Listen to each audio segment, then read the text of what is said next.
My name is Julian Carter, and this is the true story of how one night of taking care of my drunk roommate turned into something I never saw coming.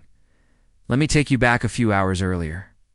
Before everything changed, our apartment was exactly what you'd expect from two 26-year-old guys living in downtown Seattle, a chaotic mix of mismatched furniture from IKEA and Craigslist, walls decorated with concert posters and framed vintage movie prints, and a perpetual stack of dishes that we'd argue about whose turn it was to wash. Marcus had been living there for 8 months. Ever since my previous roommate moved in with his girlfriend and left me scrambling to cover rent, I'd posted on the local LGBTQ+ housing board, specifically looking for a queer-friendly roommate. Marcus responded within hours. He seemed perfect on paper, stable job as a graphic designer. Didn't smoke, loved cooking, and his references checked out. What the references didn't mention was how his laugh could fill an entire room. How he'd leave encouraging sticky notes on my laptop when I had important work presentations. Or how the smell of his cologne, woodsy with hints of citrus wood, linger in the hallway long after he'd left for the morning. They also didn't mention how devastatingly handsome he was. Marcus stood about 6'2", with warm brown skin that seemed to glow golden in the right light, close-cropped black hair, and these incredibly expressive dark eyes that crinkled at the corners when he smiled. He had the build of someone who actually used his gym membership broad shoulders. Defined arms, a trim waist, but he wore it casually. Like he didn't quite realize the effect he had on people. On me, specifically, but I'd gotten good at hiding that. I'd had plenty of practice that Friday evening. I was sprawled on our worn leather couch, laptop balanced on my knees, trying to finish editing a photography project for a client. I'm a freelance photographer, which sounds more glamorous than it is. Mostly it means a regular income and a lot of time spent hunched over Lightroom, tweaking exposure and saturation till my eyes cross. Marcus had mentioned something about going out with his coworkers that I'd some birthday celebration for someone in his department. He'd emerged from his room around 7, looking effortlessly put together in dark jeans and a fitted navy button-down that made his shoulders look even broader. I deliberately kept my eyes on my screen. "Don't wait up," he'd said, flashing that easy grin of his. "Todd's birthdays usually get pretty wild." "Be safe," I'd replied the way I always did, like a concerned parent or a good friend, not like someone whose stomach twisted every time Marcus left for a date or came home smelling like someone else's perfume.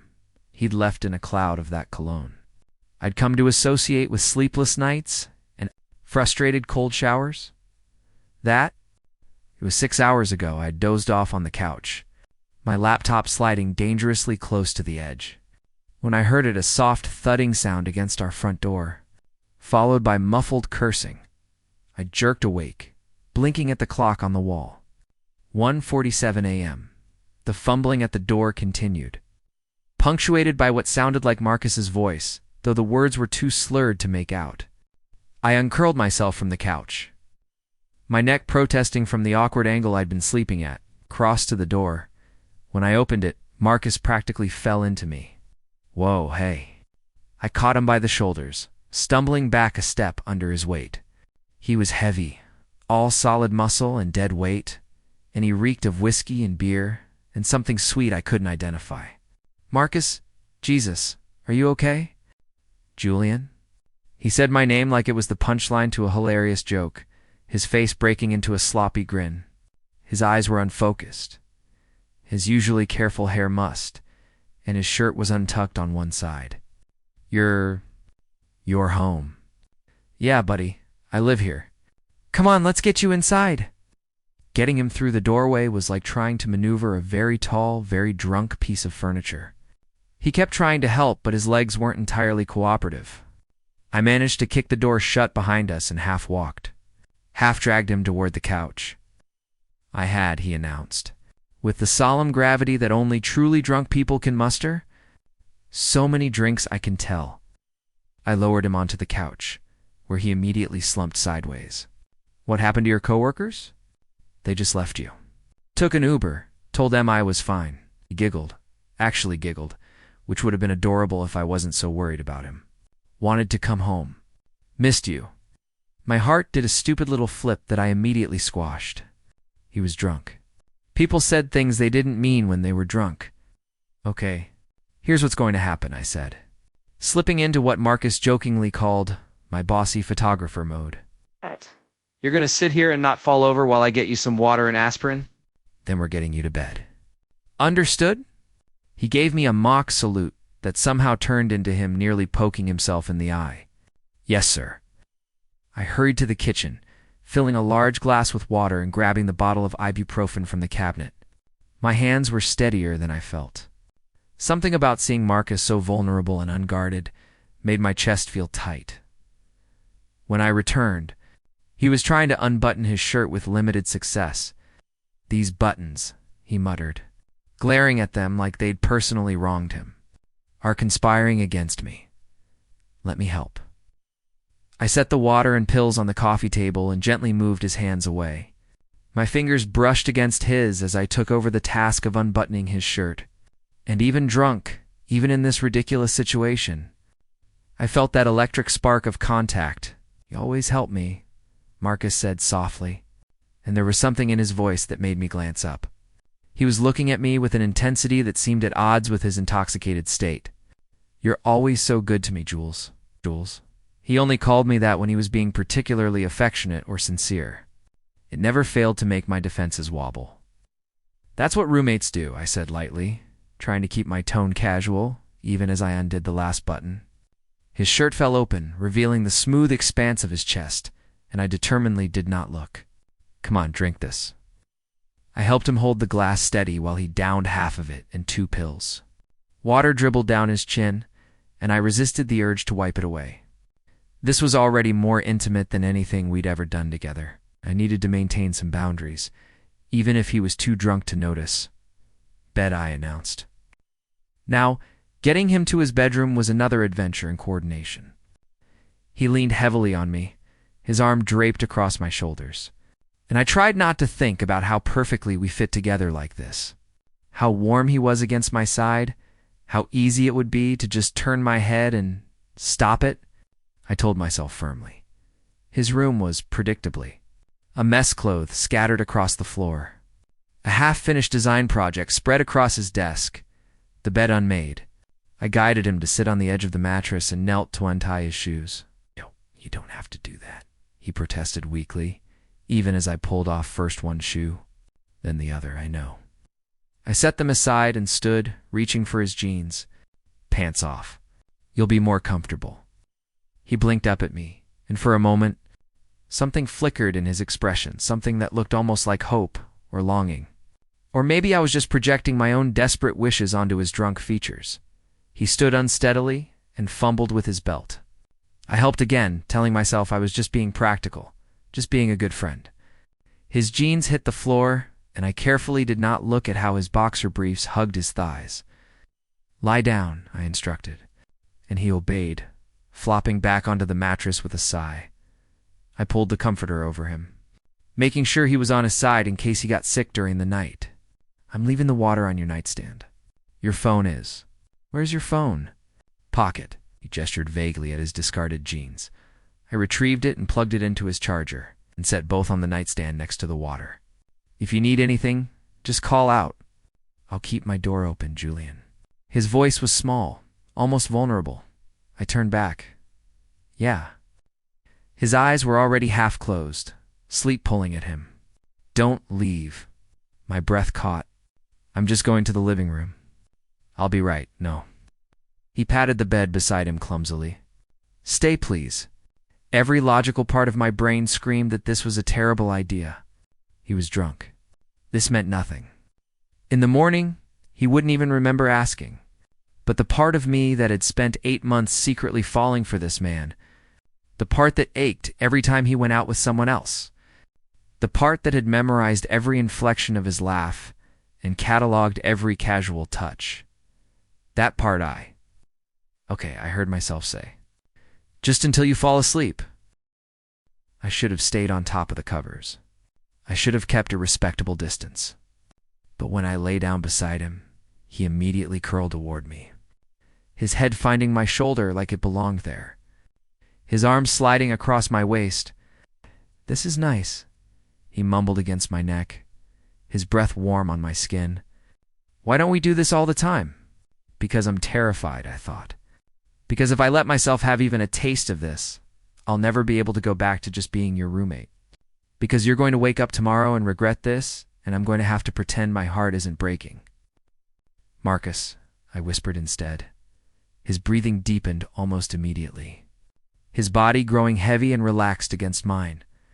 I lay there in the darkness, acutely aware of every point where we touched, his leg tangled with mine, his hand resting over my heart, his forehead pressed against my jaw.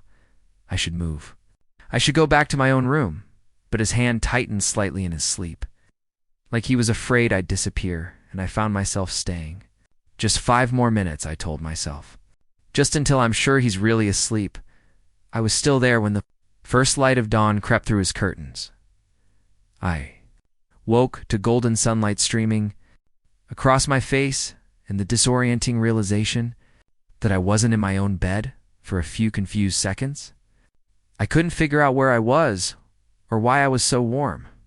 Then it all came rushing back. Marcus, drunk and vulnerable, asking me to stay. And me being too weak to refuse, I turned my head carefully. Marcus was still asleep beside me, his face relaxed in a way it never was when he was awake. In sleep, the careful walls he kept up were down. He looked younger, softer. His lips were slightly parted, his breathing deep and even, and I could count every one of his long eyelashes from here. I needed to leave before he woke up, and this got even more awkward than it was inevitably going to be. I started to ease myself away from him. Moving with the stealth I usually reserved for wildlife photography, I'd almost made it to the edge of the bed when his arm tightened around my waist. "Don't." His voice was rough with sleep and probably dehydration, but there was no confusion in it. He was awake. "Please don't go yet." My heart hammered against my ribs. "Marcus, I know." He still hadn't opened his eyes. "I know I should let you go. I know this probably crossed every line we've carefully avoided crossing. I know you probably think I won't remember this. But I will, Jules. I remember everything." The use of that nickname again, deliberate this time, made something crack open in my chest. "You're hungover," I said carefully. "You're not thinking clearly." "I'm thinking more clearly than I have in months." He finally opened his eyes, and the look in them stole my breath. There was fear there, yes, but also determination, and something that looked dangerously like hope. Can we just talk? Really talk?" Every instinct screamed at me to make a joke, to deflect, to protect myself from the vulnerability of this moment. But I'd spent 8 months hiding, and suddenly I was exhausted. "Okay," I whispered. "Let's talk." Marcus sat up slowly, wincing at the movement. I grabbed the water glass from the nightstand and handed it to him. He drained it gratefully, then set it aside, running a hand over his face. "I'm sorry about last night," he started. "For getting that drunk? For making you take care of me? For you don't need to apologize for that? For asking you to stay then?" He looked at me, and there was something raw in his expression. "Except I'm not actually sorry about that part. I'm just sorry it took me getting drunk to be brave enough to ask." I sat up too, putting a little distance between us because I needed to think, and I couldn't do that when he was close enough to touch. "Marcus, what are you saying?" He laughed, but it wasn't his usual easy laugh. This one was shaky, nervous. "I'm saying that I've been a coward. I'm saying that I've spent 8 months pretending I just think of you as my roommate when the truth is, I can barely breathe when you're in the same room. I'm saying that every time you tell me to be safe before I go out, I wish you'd ask me to stay instead. I'm saying," he broke off, looking down at his hands. "I'm saying that I'm falling for you, Julian. Maybe already fell. And last night, when you took care of me, when you stayed, even though you didn't have to, I couldn't keep pretending anymore." The silence that followed was deafening. My mind was racing, trying to catch up with what he'd just said. All those months of careful distance, of convinced myself that what I felt was one-sided, of watching him go out with other people and telling myself it was fine. "You're seeing someone?" I said finally. Because my brain had apparently decided to focus on logistics rather than the fact that Marcus had just confessed feelings for me. That guy from the coffee shop. David, we went on 2 dates. There's no chemistry. There's never chemistry. He looked up at me and his eyes were pleading. There's never chemistry because they're not you, Marcus. I know this is a lot. I know I'm probably ruining everything. But I can't keep living with you and pretending I don't want more. I can't keep having these surface-level conversations when all I want to do is know everything about you. I can't keep going to bed alone in my room when all I want is this. Last night, waking up with you, my hands were shaking. I clasped them together to hide it. Why didn't you say anything before? The same reason you didn't, I'm guessing? His smile was sad, knowing. Because you're terrified too, aren't you? Of what it would mean. Of risking the friendship. Of what happens if it doesn't work out and we're stuck in a lease together for another 4 months. He was right. God, he was right about all of it. See you, Julian, he continued softly. I see how you look at me when you think I'm not paying attention. I see how you find excuses to touch me, adjusting my collar, handing me things, brushing past me in the kitchen. I see how you tense up when I mention dates. And maybe I'm wrong. Maybe I'm reading all of this wrong, and I'm about to make the biggest fool of myself. But I don't think I am. Should say something. I needed to say something. But my throat felt tight, and words seemed inadequate for the enormity of what was happening. Marcus shifted closer. Close enough that I could see the flecks of gold in his dark eyes. Tell me I'm wrong, he said, his voice barely above a whisper. Tell me you don't feel this too, and I'll never bring it up again. We'll go back to being roommates and I'll deal with it. But if I'm right, if there's even a chance. He reached out slowly, giving me plenty of time to pull away, and cupped my face with one large, warm hand. His thumb brushed across my cheekbone. If I'm right, he repeated, then please. Jules, please stop being brave enough for both of us, and just tell me the truth. The truth. The truth was that I'd fallen asleep to thoughts of him and woken up the same way for months. The truth was that I'd memorized the sound of his footsteps in the hallway and could identify his knock from anyone else's. Truth was that I'd been half in love with him since the day he moved in and completely in love with him by the time summer rolled around. The truth was, I was terrified. I'm scared, I admitted, and my voice cracked on the words. I'm scared that I want this too much. That if we try and it doesn't work, I'll lose you completely. You're not just my roommate, Marcus. You're my friend. You're the person who leaves me coffee in the morning and remembers I don't like pulp in my orange juice and sends me stupid memes when you know I'm stressed about work. If we do this and it falls apart, what if it doesn't? He was so close now I could feel his breath on my lips. What if it's everything we're both too scared to hope for? What if it's not? Then we'll figure it out together. His thumb traced my jawline, and I shivered. But Jules, I can't keep wondering what if. I can't keep watching you be careful around me. Keep watching you hold yourself back. Last night, when you took care of me, when you stayed, that's what we could have. Every night, if we're brave enough to try. And maybe it was the morning sunlight making everything feel surreal. Maybe it was the exhaustion of hiding for so long. Maybe it was the way he was looking at me like I was something precious, something worth fighting for. Or maybe it was just that I was tired of being afraid. I leaned forward, kissed him. For a heartbeat, neither of us moved. His lips were soft against mine, slightly chapped, and he tasted like morning and possibility. Then he made this small sound in the back of his throat, surprise and relief and want all mixed together, and kissed me back. His hand slid from my cheek into my hair, angling my head to deepen the kiss. His other arm wrapped around my waist, pulling me closer, and I went willingly, my hands finding his shoulders, his neck. The warm skin I'd been trying not to think about all night. The kiss was slow and thorough, like we had all the time in the world, like we were memorizing each other. When we finally broke apart, both breathing hard, he rested his forehead against mine. I've wanted to do that for so long, he murmured. Too. We stayed like that for a long moment, neither quite willing to break the contact, to move back into the real world, where this got complicated. I'm still scared. I confessed against his lips. Me too. He pulled back just enough to look at me, and the smile on his face was worth every moment of fear.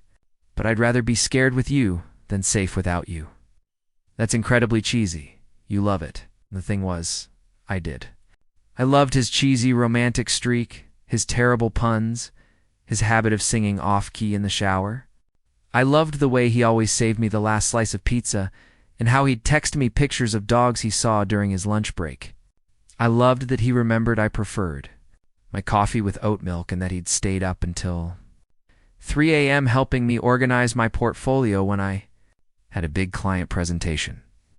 Loved him. We should probably talk about this, I said, trying to inject some practicality into the moment. About what this means. About rules or boundaries, or Marcus kissed me again, effectively derailing that train of thought. We'll talk, he agreed when he pulled back. We'll figure everything out. But first, can we just have this morning? Just us, before we worry about all the logistics. I nodded, and he pulled me back down onto the bed, arranging us so I was tucked against his side, my head on his chest. I could hear his heartbeat, strong and steady, under my ear. This is really happening, I said, still half convinced I was going to wake up and discover this was all a dream. His arm tightened around me. This is really happening. We lay there as the morning sun grew stronger, neither of us speaking, just existing in this new reality we'd stumbled into. Eventually, I felt him start to drift back to sleep, his breathing evening out. Hey, I murmured. You should probably eat something. Hangover and all. Food can wait, he mumbled. This can't. I smiled against his chest, feeling something warm and precious unfurl in my ribcage. For the first time in months, maybe years, I let myself just feel it, the hope, the happiness, the terrifying vulnerability of wanting someone and being wanted back. We'd figure out the details later. The conversations about what we were to each other now. How we'd navigate living together while dating, what we'd tell friends and family. All of that could wait. For now. This was enough. By the time we finally emerged from Marcus's room, it was nearly noon, and my stomach was audibly protesting the lack of breakfast. Marcus looked considerably better than he had earlier showered, in clean clothes, though his eyes were still a bit bloodshot. He suggested as we padded into the kitchen. I make excellent hangover pancakes. You make excellent everything, I said, without thinking, then felt heat rise to my cheeks. The grin he gave me was luminous. Keep talking like that, and the pancakes are going to burn. We fell into an easy rhythm hymn mixing batter while I started coffee and set the table. It should have felt strange, this new awareness between us. The way his hand would brush mine when passing ingredients, how he'd catch my eye and smile like we were sharing a secret. But instead, it felt natural, like we'd been building toward this all along, so Marcus said as he poured batter onto the hot griddle. We should probably have that talk now. I leaned against the counter, cradling my coffee mug. Yeah, we should. I don't want this to be casual. He kept his eyes on the pancakes, but his voice was serious. I know that's probably putting too much pressure on something that literally just started this morning. But I need you to know. I'm not interested in seeing where this goes or keeping things loose. I want to date you. Julian, properly. I want to take you out to dinner and hold your hand in public and introduce you as my boyfriend. Not my roommate. The word boyfriend sent a thrill through me that I tried to keep off my face. That's a lot of first date talk. We've been living together for 8 months. I think we can skip the getting to know you phase. You flipped the pancakes with practiced ease. I already know you hate mornings, but love sunrise photography. I know you organize your books by color instead of author, which is chaotic and beautiful, just like you. I know you bite your lip when you're concentrating and you always check your camera. Bag 3 times before a shoot because you once forgot a lens and you've never forgiven yourself. My throat felt tight. You notice all that? Jules, I notice everything about you. He finally looked at me, and the intensity in his gaze made my breath catch. So yes, I'm asking you to be my boyfriend after 1 kiss and 8 months of torture. If that's too fast, tell me and we'll slow down. But that's what I want. I set down my coffee mug and crossed to him, sliding my arms around his waist from behind. He stiffened slightly in surprise, then relaxed into the embrace. I want that too, I said against his shoulder blade. All of it. The dates, the hand-holding, the boyfriend label. I want to stop pretending that you're just my roommate when you're so much more than that. He turned in my arms, the spatula still in one hand, and kissed me softly. Yeah. I kissed him back deeper this time, until the smell of burning pancakes broke through my focus. Shit. Marcus jerked away, rescuing the pancakes just before they crossed from golden to charred. See, you're already distracting me. You started it. We ate our slightly burnt pancakes at our small kitchen table. And it was simultaneously exactly the same as every other meal we'd shared, and completely different. His foot hooked around my ankle under the table. His eyes kept finding mine. When I reached for the syrup, he caught my hand and pressed a kiss to my knuckles before letting go. We should talk about the practical stuff too, I said between bites. Like, what this means for the apartment. For our lease, Marcus nodded, his expression turning more serious. I've been thinking about that. We've got 4 months left on the lease. We could look for a new place together, something that's ours, instead of a roommate situation. Or we could renew here and officially combine our rooms, use one as a bedroom and the other as office space. Or I said carefully, we could take it slow. Keep our separate rooms for now. See how the dating part goes before we make big housing decisions. He was quiet for a moment, and I worried I'd hurt his feelings. But when he spoke, his voice was understanding. That's probably smart. Even if part of me wants to rush into everything now that we've finally admitted how we feel. Trust me, I get it. I reached across the table and laced my fingers with his. But we've got time. We don't have to figure everything out today. His thumb traced circles on the back of my hand. You're right, though I'm absolutely sleeping in your bed tonight. Or you're sleeping in mine. I've had a taste of waking up with you, and I'm not giving that up. I laughed, feeling lighter than I had in months. Deal. Marcus insisted on planning our first official date, and he refused to tell me where we were going. Dress nice but comfortable, was all he'd say. And bring your camera. The last part intrigued me enough that I spent way too long picking out an outfit, dark jeans that actually fit properly. A forest green Henley that Marcus had once complimented, my nicest jacket. When I emerged from my room, Marcus let out a low whistle. You clean up nice, Carter. You're one to talk. He was wearing charcoal slacks and a deep burgundy sweater that made his skin glow.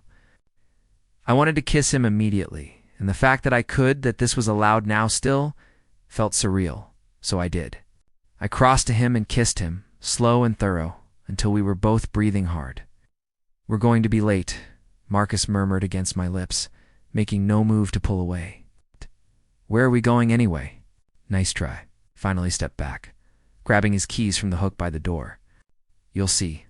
He drove us north, out of the city and into the foothills. The late November landscape was stripped bare, trees skeletal against the gray sky, but there was a stark beauty to it.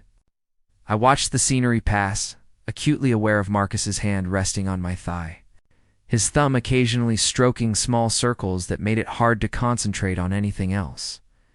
We ended up at Discovery Park, one of Seattle's largest green spaces. The parking lot was nearly empty most, people wisely staying indoors on the chilly afternoon.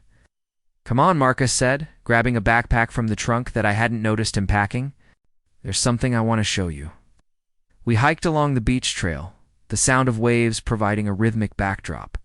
Marcus led me to a secluded spot overlooking the Puget Sound, where driftwood logs created natural seating. The view was spectacular, water stretching to the horizon. The Olympic Mountains barely visible through the clouds, seabirds wheeling overhead. This is beautiful, I said, already reaching for my camera. How did you find this spot? I've been coming here for a while. When I needed to think, I started unpacking the backpack, pulling out a thermos and 2 travel mugs, a container of what looked like homemade cookies, a thick blanket. After I moved in with you, I'd come here when I needed to clear my head. When being around you was getting too hard and I needed to remember why keeping my distance was the right thing to do. I lowered my camera, looking at him. Really? Really. He poured something that smelled like hot chocolate into the mugs and handed one to me. I'd sit here and tell myself all the logical reasons why acting on my feelings would be a mistake. The lease, the friendship, the risk of making things awkward, and every single time I'd end up thinking that none of those reasons mattered if it meant I could hold your hand, kiss you, wake up next to you, I sat beside him on the driftwood log, the blanket wrapped around both our shoulders. I had no idea. I was very careful. He smiled ruefully, maybe too careful. We could have been doing this for months, or we could have rushed into something before we were ready and ruined it. I leaned into his warmth. I think we found each other exactly when we were supposed to. We sat in comfortable silence for a while, sipping hot chocolate and watching the waves. I took photos of the landscape, the birds, the play of light on water, and when Marcus wasn't looking, I took photos of him. The way the wind ruffled his hair, the soft smile on his face as he gazed at the sound, the contentment in his expression. "I want to ask you something," Marcus said eventually, "and you can say no if it's too much." I set down my camera. "Okay, I want to tell people. Not in some big announcement way, but I want my friends to know. My family. I don't want to hide this. Hide you." He turned to face me fully. "Is that okay? Or do you need more time?" My immediate instinct was to panic, to ask for time to adjust to this new reality before making it public.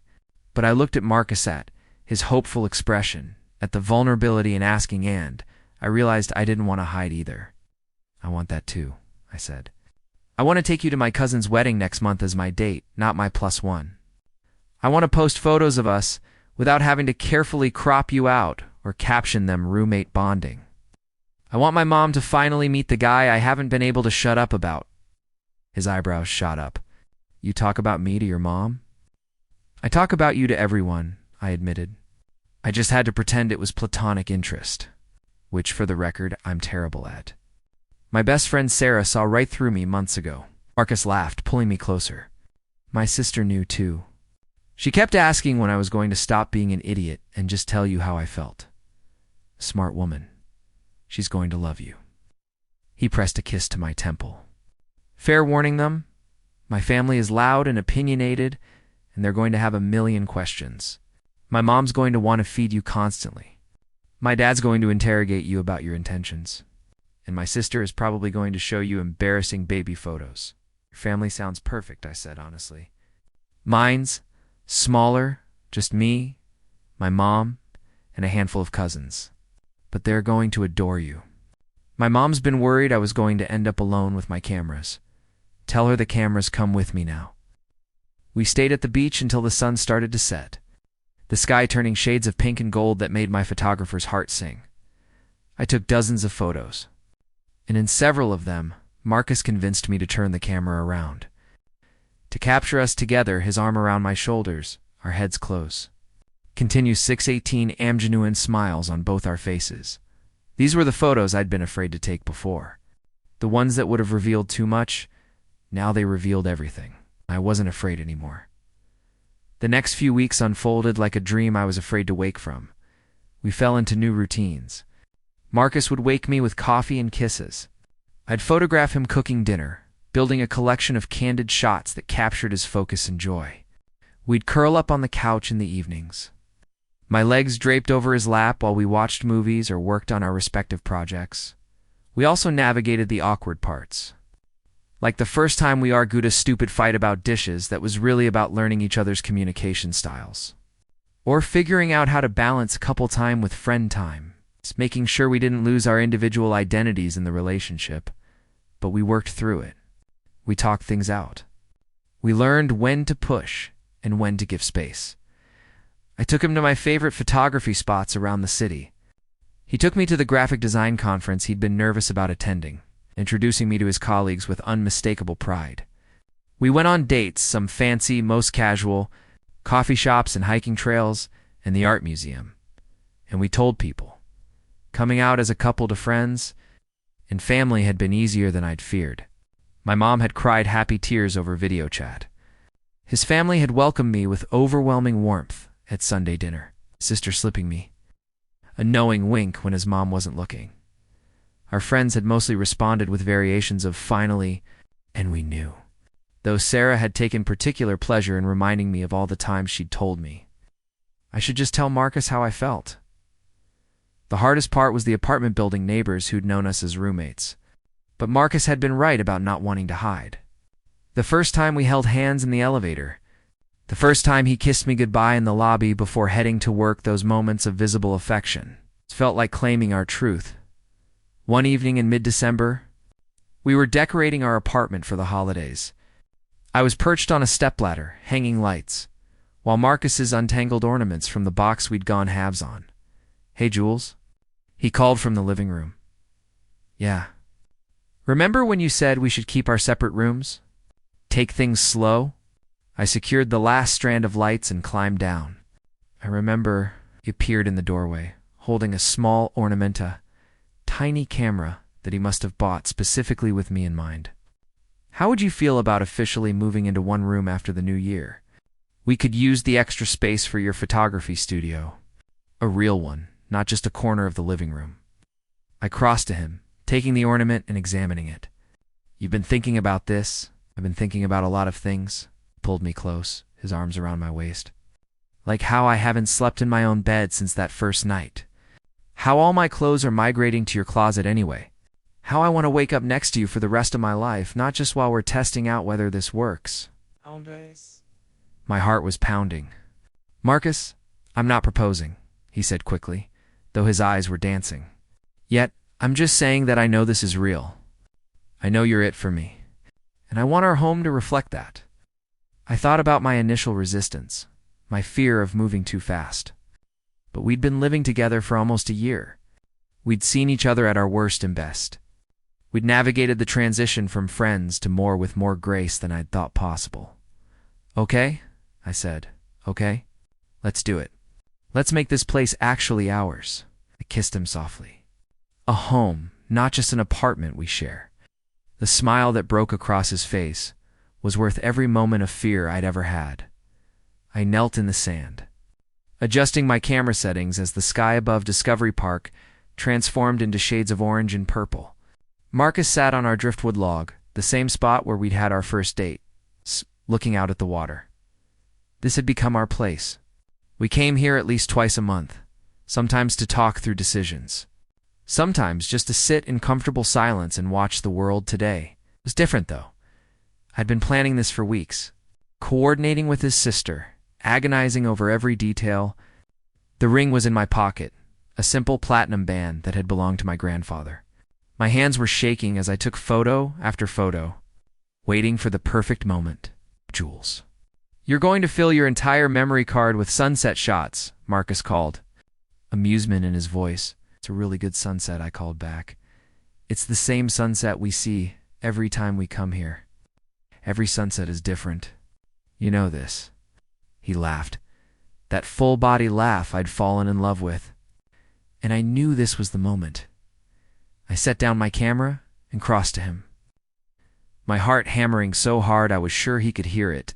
"Hey," I said, sitting beside him. "Can I ask you something?"